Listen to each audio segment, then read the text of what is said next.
Muito boa noite, pessoal. Sejam muito bem-vindos a mais um programa Clinicando e Raciocinando.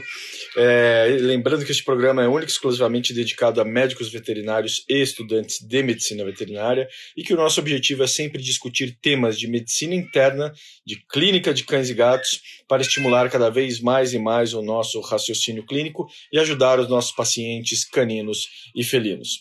Eu sou o professor Paulo Ferian e junto com a professora Helena e a professora Heloísa faço parte da equipe da Raciocínio Clínico Veterinário Experts. E hoje é dia de mentoria ao vivo, hoje é dia da gente discutir caso, quebrar cabeça, tentar ajudar o colega e desenvolver o nosso raciocínio clínico, não é isso, pessoal?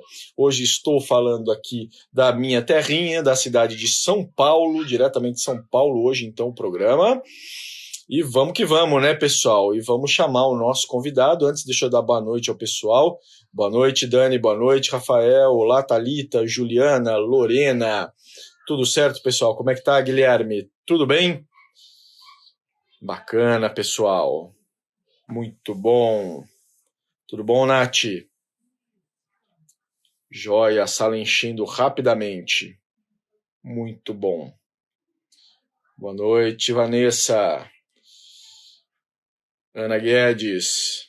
Muito bem, estamos chegando já aos 50 participantes. Vamos que vamos então, né, pessoal? Vamos conversar sobre o caso clínico do colega, o Marcelo Rodrigues, F. Rodrigues, né?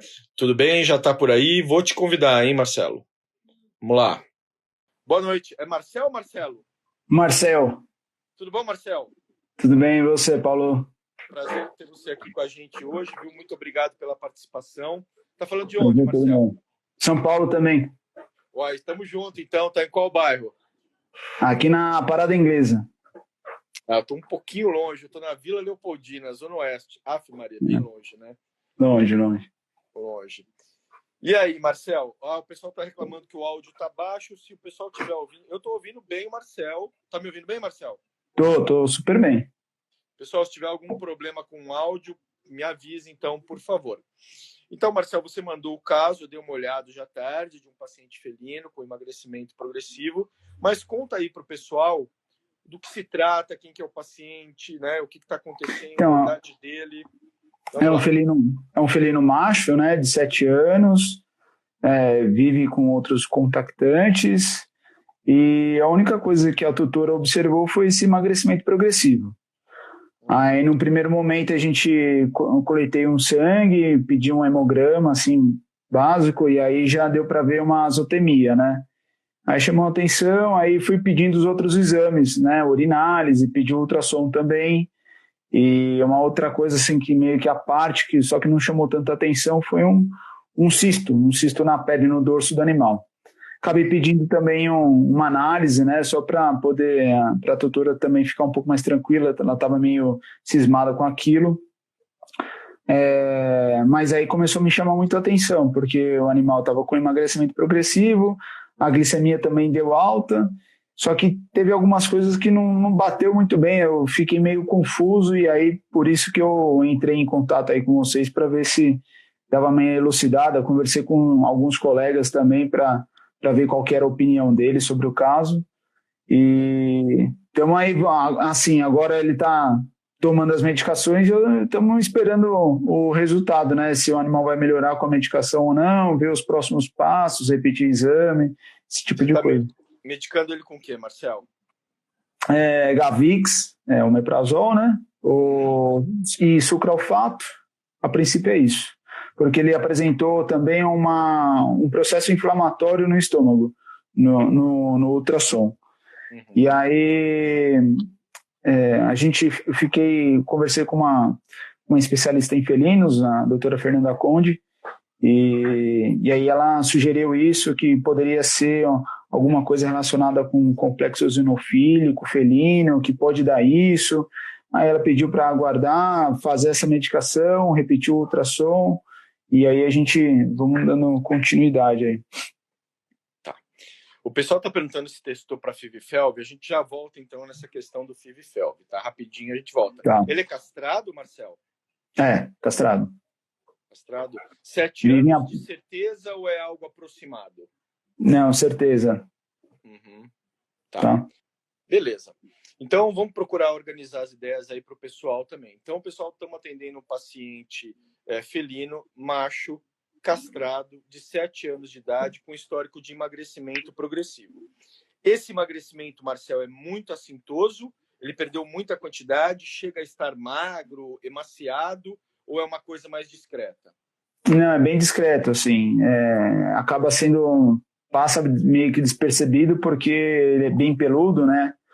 Então ele acabou passando um pouco despercebido sobre isso. Mas a tutora observou somente isso, não teve nada assim de vômito, nenhum outro tipo de sintoma. Beleza.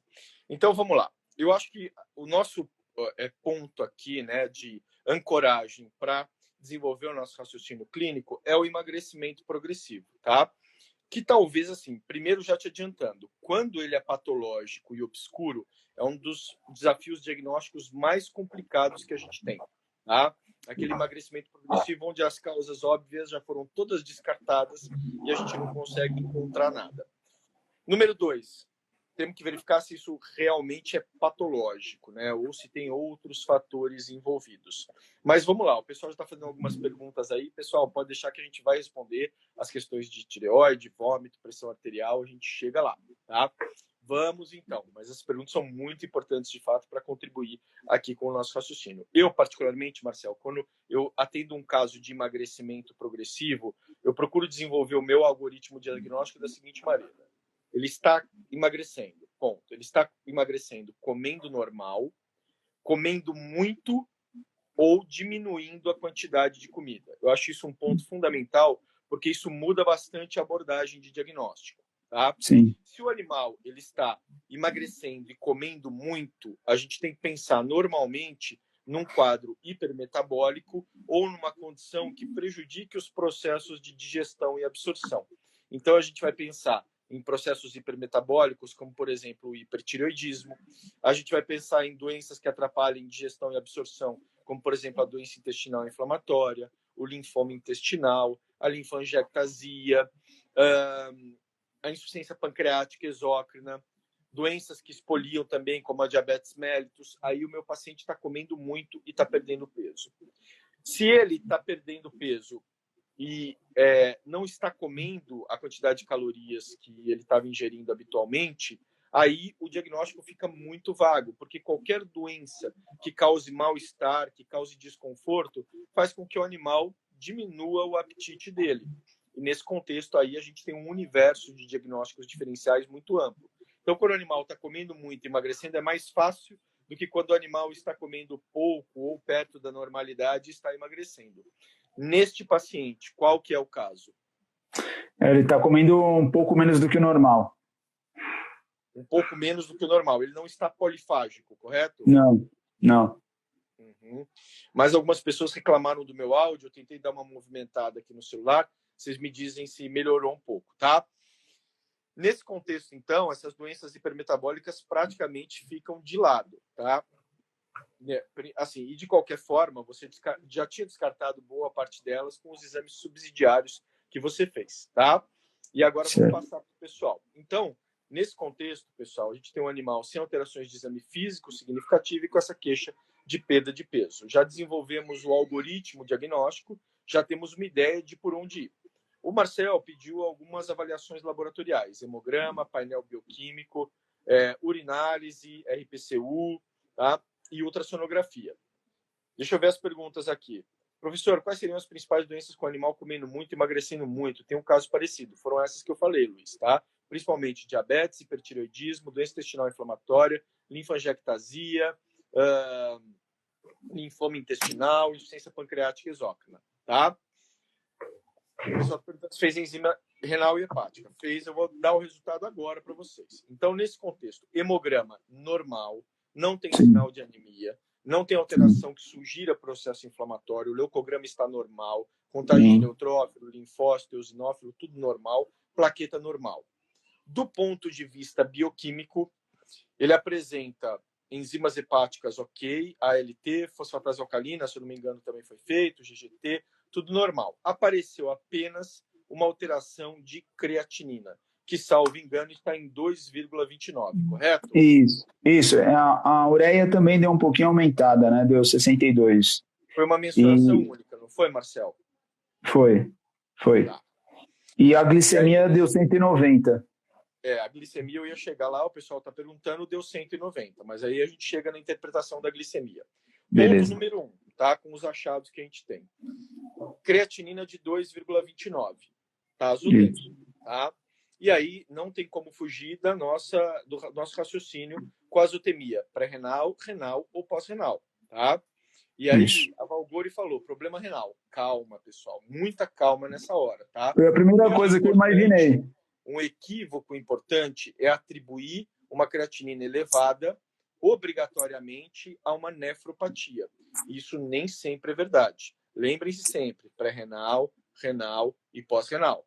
Pós-renal não é a clínica dele. Pós-renal é fácil de diagnosticar, porque normalmente é ruptura de trato urinário, tá? Ou então obstrução urinária, que não é a clínica dele. Então ficamos com causas pré-renais e renais. Qual a maneira de diferenciar entre uma azotemia renal, que seria de fato uma doença renal crônica, uma insuficiência renal aguda, ou uma azotemia pré-renal, desidratação, hipovolemia, hipotensão? Ponto número 1. Eu posso olhar a urinálise. E o que eu vou avaliar na urinálise? A densidade urinária. Se o animal está azotêmico e hiperistenúrico, é fortemente sugestivo de uma azotemia pré-renal. Por quê? Porque ele está concentrando a urina, tá? Para procurar compensar essa perfusão renal inapropriada. Para que ele vai eliminar? Para que ele vai jogar água fora, né? Se ele não está conseguindo perfundir o rim direito?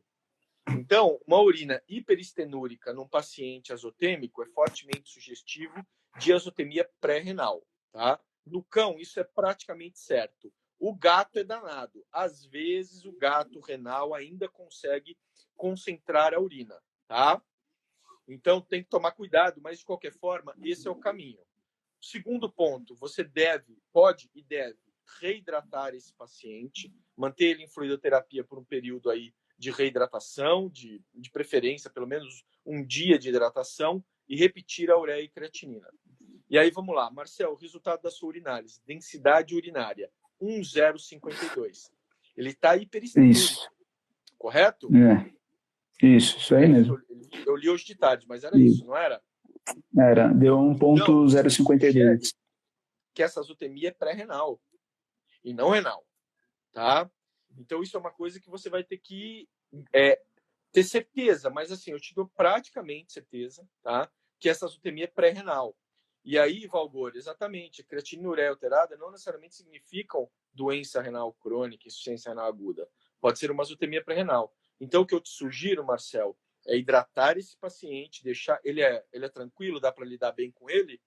Dá sim. Bem tranquilo. Se você deixar ele até algumas horas, né, em fluidoterapia, fazendo só fluido de reposição, calcula com 5% de desidratação, né, se ele não tiver clinicamente uma evidência de desidratação, repõe aí em 6 a 8 horas e repete a creatinina. A chance de normalizar é muito grande. Se eventualmente não normalizar, ele permanecer azotêmico, aí de fato a principal suspeita passaria a ser a doença renal crônica. Mas com essa densidade urinária é pouco provável, tá? Outro elemento, ele não tem proteinúria. Você fez o RPCU, está normal. Tudo bem também, porque gato não é tão comum a proteinúria como no cão, porque o gato tem mais doença renal túbulo-intersticial do que glomerular.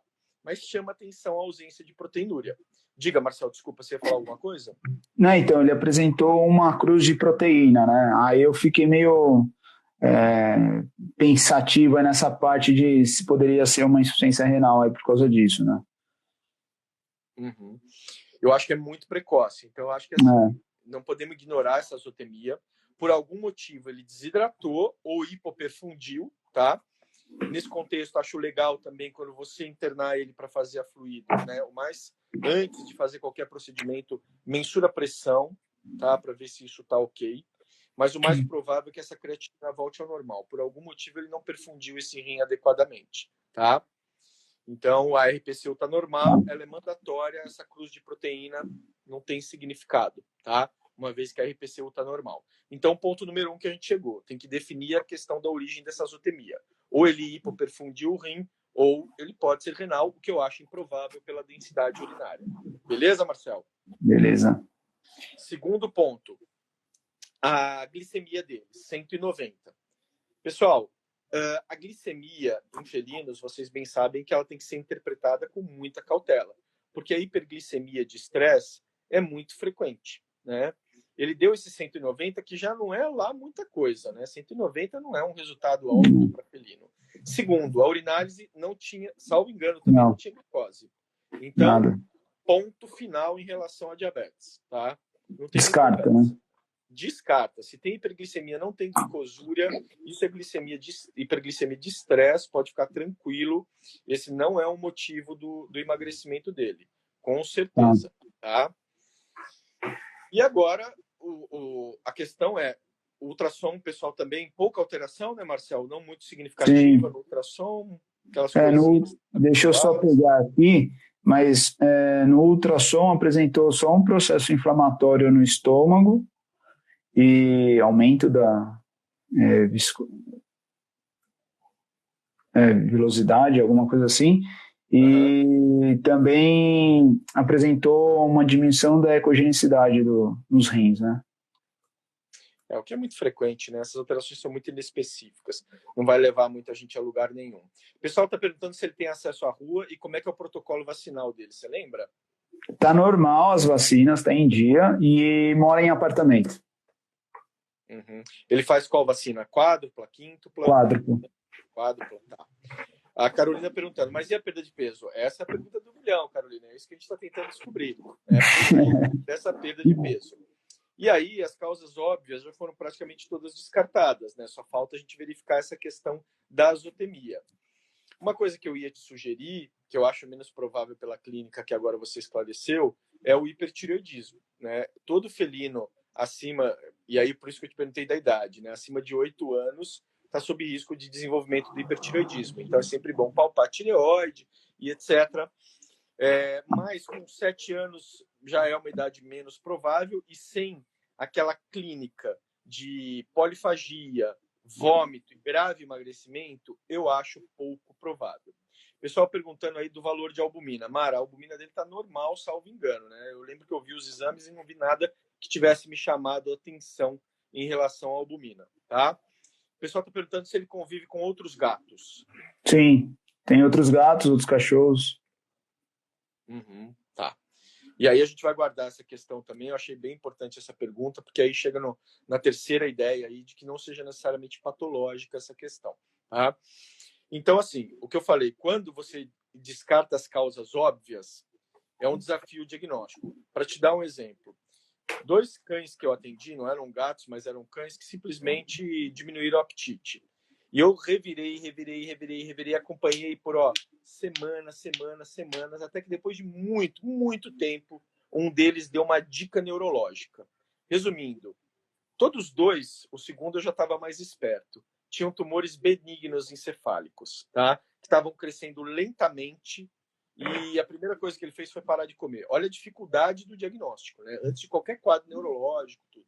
Era o Hércules, nunca mais esqueço, um boxer branco, e um outro dálmata. E depois disso, um cão que um colega de faculdade atendeu, com um quadro semelhante. Eu falei, investiga encéfalo, e estava lá. Então, assim, só para você ver, realizar a dificuldade quando isso acontece. Mas eu acho que a notícia boa, Marcel, é que você descartou as zonas de perigo, os sinais de alerta, né? Você pode pelo menos dizer para o tutor que não há nada de extremamente grave que põe em risco a vida dele imediatamente. Sim. Ou seja, que embora a gente tenha uma ansiedade diagnóstica, o tutor tem, e isso às vezes passa para a gente, é um quadro que pode ser acompanhado ao longo do tempo. Deixa claro para o tutor que você não está menosprezando a perda de peso, tá? Mas que fez todas as avaliações, não ficou claro que o rim, depois que você vê essa creatinina de novo, né, se normalizar, está funcionando bem, que o fígado está funcionando bem, que não tem anemia, que não tem alteração das células de defesa e que você vai acompanhá-lo de perto. Vai refazer o exame de tempos em tempos, vai avaliar clinicamente de tempos em tempos e vai pesá-lo de tempos em tempos. Pode fazer um manejo dietético e etc. E aí eu acho que entra a questão, a terceira, que talvez não seja patológico, tá? também já atendi alguns felinos com queixa de parou de comer, alguma coisa assim, e ali, daqui a alguns dias, ele voltou ao normal, sem causa, sem ter nem porquê. Pode ser pelo mesmo motivo pelo qual ele diminuiu a ingestão de água e desidratou, tá? Então, eu acho que é uma coisa que é considerável. A questão comportamental, né? Outros animais na casa, dominância, como o Guilherme chamou a atenção aqui. Eu acho que em gato é uma coisa que a gente sempre tem que considerar, tá? A única coisa orgânica que eu acho que você não investigou e poderia investigar é a pancreatite, tá? A lipase pancreática específica. A literatura fala que alguns gatos diminuem a apetite, e só. Não vomitam, não mostram dor e mais nada. Eu acho que seria a única coisa que você não investigou que poderia fazer alguma diferença. Mesmo a ultrassom dando sem nada e chamando atenção. Não, muito pelo contrário. O ultrassom ele tem baixo valor preditivo negativo. Não dá para a gente acreditar nele para descartar a pancreatite. Então, assim, se veja que de exame, a única coisa que eu acho que realmente vale a pena fazer além do que você já fez, além de repetir a creatinina que a gente já falou, é a LPS, a lipase pancreática específica felina, tá? Mesmo assim, eu não acho que a chance seja grande de você encontrar uma alteração, tá? Então, eu acho que é um caso que você tem que trabalhar ao longo do tempo, tá? Não vai ter uma resposta fácil. É isso, é aquilo. Mas eu acho que você fez o correto. Você deu a segurança para o tutor e você vai continuar o acompanhamento, tá? Algumas enfermidades são mais difíceis de diagnosticar e elas não mostram a cara delas logo no início. Vai demorar, às vezes, para mostrar uma alteração mais consistente, na qual você possa se agarrar. Agora, cuidado, porque a gente fica na ansiedade diagnóstica e às vezes a gente começa a fazer exame e às vezes a gente passa dos limites. E às vezes as intervenções acabam fazendo mais mal do que a própria doença. Tá? Você falou que a perda de peso, que doença se existir, né? A perda de peso é discreta, então assim, tem uma questão de percepção do tutor também. Eu acho que vale a pena você colocar isso em números. Pesar esse animal, ó, estamos pesando ele hoje, vamos pesar ele daqui 15 dias, na mesma balança, do mesmo jeito. Mostra para o tutor que realmente você está levando a sério. Eu acho que isso que a pessoa tem que sentir, porque não tem coisa pior do que a gente ir num médico e sentir que não está sendo levado a sério. E a gente tem uma queixa de verdade, né? Eu acho que para o tutor é a mesma coisa. A gente tem que levar a sério. Pessoal perguntando da cavidade oral. Tem alguma alteração, Marcelo? Normal, né? Mas é uma pergunta importante, né? Gato, sim. Às vezes, lesão mais caudal, né, pode ser difícil de visualizar. Mas aí ele começa a apresentar disfagia, né? Ele começa a ter dificuldade, isso começa a ficar mais visível, não apenas desinteresse pelo alimento. Então, além desse acompanhamento, talvez a tentativa de um manejo alimentar, tá? Talvez alguma coisa nesse período que ele desidratou, que ele, por algum motivo, hipoperfundiu o rim, causou mal-estar, perda de apetite, e talvez ele volte ao normal e a gente nunca saiba o que aconteceu, tá? Então, resumindo, Marcelo, eu acho que é isso. Interna, hidrata, repete a creatinina. Se o tutor concordar, faz a LPS. Ok, tá? E acompanha o quadro clínico dele, sem maiores intervenções, tá? Faz um manejo alimentar, uma dieta mais palatável, vê se ele ganha um pouco de peso e vai acompanhando. Se aparecer alguma coisa nova, aí a gente segue a partir dessa coisa nova, tá? Legal. O que você acha? Eu estou acompanhando ele, né? Essa ideia de eu converso com a tutora constantemente, assim, pelo menos a cada uns 3 dias, para ver o acompanhamento do animal. E aí eu vou fazer isso também, vou para poder descartar. Eu acho que é válido, sim. Mas isso me confundiu. Na hora você atende o animal e depois chega esses resultados. No primeiro momento me deu uma assustada, mas depois, analisando tudo isso em conjunto, eu fui entendendo um pouco melhor. Uhum. Perfeito. O pessoal está perguntando se houve alguma mudança alimentar no quadro dele. Isso daí, assim, é uma coisa que eu procuro sempre fazer, né? De orientar quando tem mais de um gato na casa, explicar sobre aquela situação de manejo, que pode ter um estresse quando um gato entra no território do outro. E aí a gente fica na espera do tutor mexer nisso, né? Às vezes tem tutor que tem sensibilidade para, como se diz, de aceitar isso, né?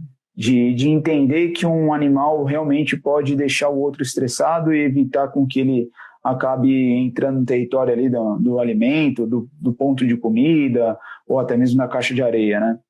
Então, são coisas que a gente acaba sempre orientando, mas precisa aí de ter uma coisa que eu vou até voltar a conversar com ela se houve essa melhora aí no manejo, aí no dia a dia deles.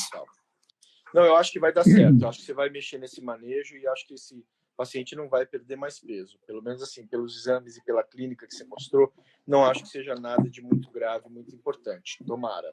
O pessoal está perguntando desse caso dos cães, se interessaram. Esses cães neurológicos, pessoal, em algum momento do acompanhamento, e daí que eu digo importante do acompanhamento, embora a gente tenha uma ansiedade de ter aquele diagnóstico mais rápido, tem coisas que não adianta, pessoal, é só com o tempo, tá?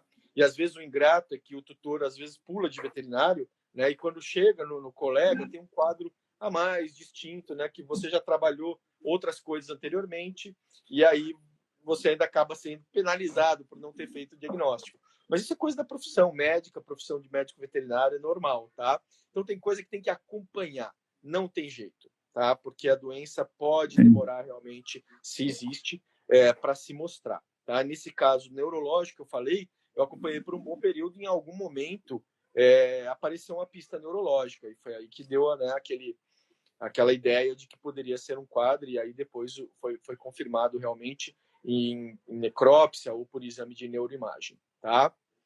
Deixa eu ver o que mais tem de pergunta aqui. O pessoal está perguntando de estimulante de apetite. Pode, pessoal, até pode utilizar, tá? A gente nunca sabe o real benefício, mas também não tem malefício, né? A Vitamina B, né? Cobavital, né? Pode ser utilizado. Tem um que estão utilizando agora nos Estados Unidos, tem até na aula do raciocínio clínico, eu coloquei lá. Me fugiu o nome agora. Mas deve chegar logo no Brasil. E parece que esse é bem mais efetivo mesmo, tá? Esse parece que estimula o apetite para valer, né? Quando eu era criança, minha mãe dava pra gente biotônico Fontoura, para estimular o nosso apetite. Não serve pra nada, né? Só era ruim pra dedéu. Nem existe mais essas coisas, tá? Beleza, pessoal? Ô, Marcel, espero que tenha te ajudado aí de alguma forma, tá? Pelo menos na organização das ideias. Tenho certeza que já estava no caminho certo. Mas eu acho que esses casos muito vagos realmente são desafios, né? Muitas vezes. E a gente realmente precisa de um acompanhamento. Sim, isso daí. Pode falar, desculpa. É que, na verdade, como o animal não apresenta outros sintomas, então não fica muito esclarecido, né? Então aí eu fiquei com receio disso piorar, e por isso que eu acabei procurando, que não estava muito bem encaixado o quadro.